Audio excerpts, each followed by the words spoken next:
Halo, Assalamualaikum warahmatullahi wabarakatuh. Kembali lagi bersama aku, Dina Pramudiani. Pada kesempatan kali ini, kita akan belajar mengenai peluang bisnis dan juga ide bisnis. Untuk selengkapnya, yuk kita simak video berikut. Nah, pada kesempatan kali ini, kita akan membahas 3 poin. Yang pertama yaitu mengenai peluang bisnis, kemudian yang kedua mengenai bagaimana sih cara-cara atau langkah-langkah untuk menentukan ide bisnis, dan yang terakhir kita akan belajar mengenai bisnis model kanvas. Nah, sebelumnya teman-teman ada yang udah tahu belum sih apa itu peluang bisnis? Menurut Thomas W. Zimmer, peluang usaha atau peluang bisnis adalah inovasi atau kegiatan kreatif yang diciptakan untuk mencapai sebuah pemecahan masalah dengan melihat kesempatan yang ada. Kemudian, menurut Arif F. Hadi Pranata, peluang usaha atau peluang bisnis adalah sebuah resiko yang harus dihadapi oleh seseorang atau sekelompok orang dalam mengelola hal-hal yang berhubungan dengan finansial atau keuangan. Kemudian menurut Robin dan Kotler, peluang bisnis merupakan keseluruhan elemen proses yang melibatkan individu maupun kelompok yang berpartisipasi dalam penggunaan fasilitas-fasilitas tertentu guna menambah nilai atau untuk memenuhi kebutuhan masyarakat atau kebutuhan mereka. Kemudian ciri-ciri peluang bisnis.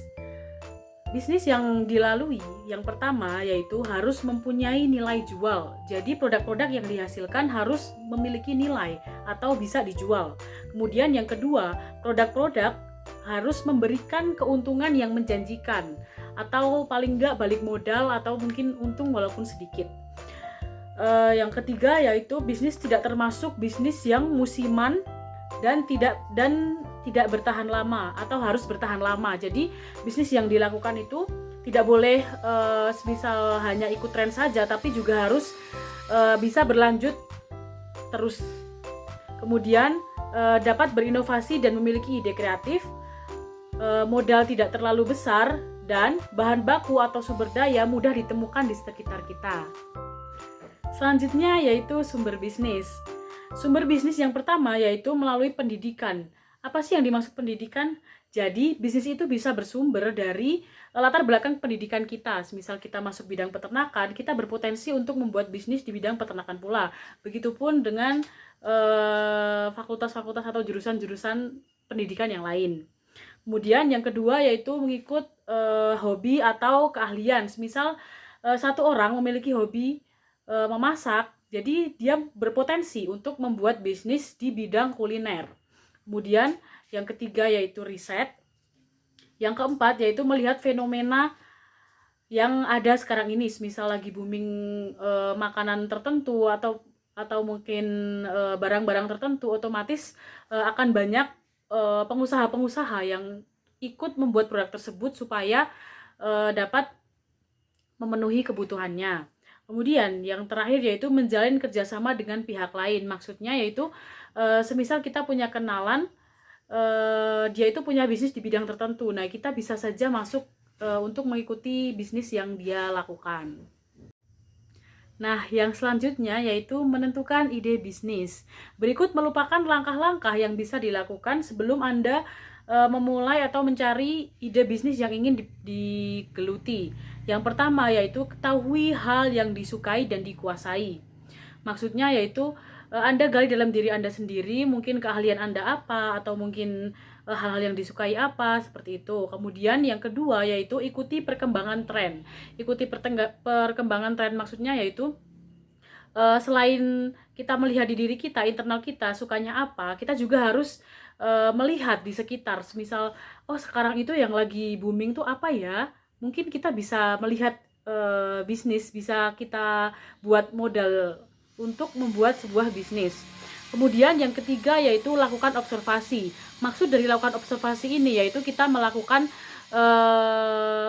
pengamatan di lingkungan sekitar, observasi mungkin seperti apa yang sedang banyak dicari, apa yang sedang banyak disukai, dan lain-lain.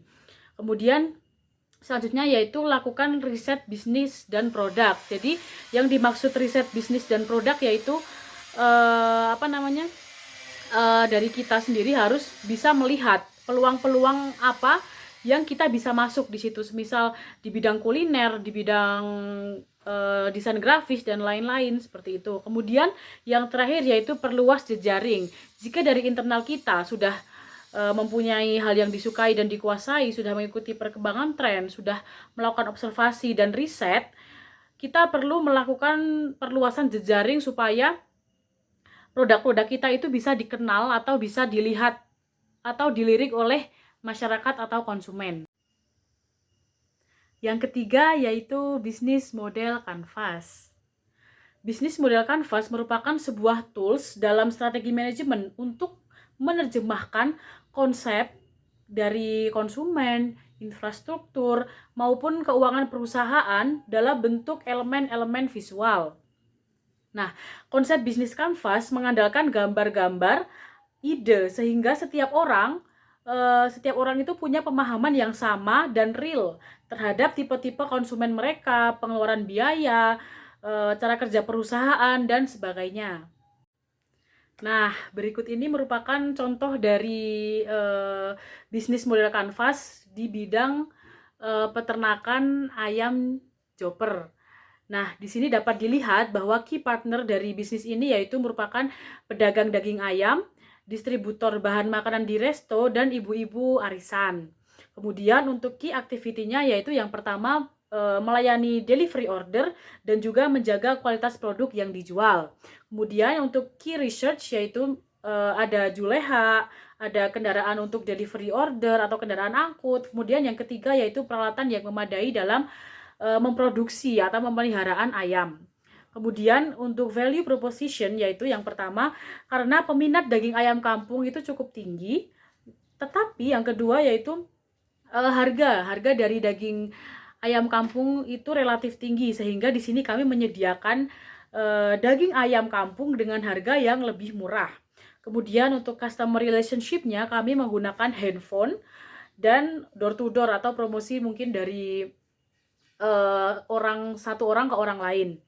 Kemudian untuk channel kami menggunakan WhatsApp, Facebook, dan juga mungkin ada event-event pameran. Di situ kami bisa masuk untuk mengenalkan produk-produk kami kepada konsumen.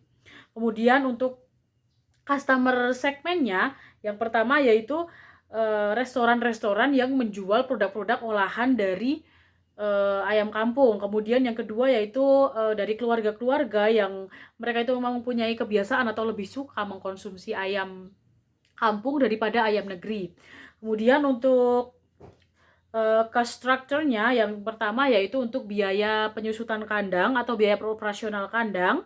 Kemudian yaitu yang kedua gaji karyawan dan juga penyusutan peralatan-peralatan kandang. Kemudian yang terakhir atau revenue streams, yang pertama yaitu dengan melakukan penjualan ternak, baik itu ternaknya hidup atau ternak sudah dalam bentuk karkas. Kemudian yang kedua yaitu dari penjualan kotoran, dan yang ketiga yaitu penjualan-penjualan peralatan-peralatan penjusutan atau peralatan-peralatan yang sudah tidak layak guna. Nah, itu tadi merupakan sedikit mengenai ide bisnis, peluang bisnis, dan juga bisnis model Canva. Semoga bermanfaat, kurang lebihnya mohon maaf. Wabillahi taufiq wal hidayah. Wassalamualaikum warahmatullahi wabarakatuh. Terima kasih.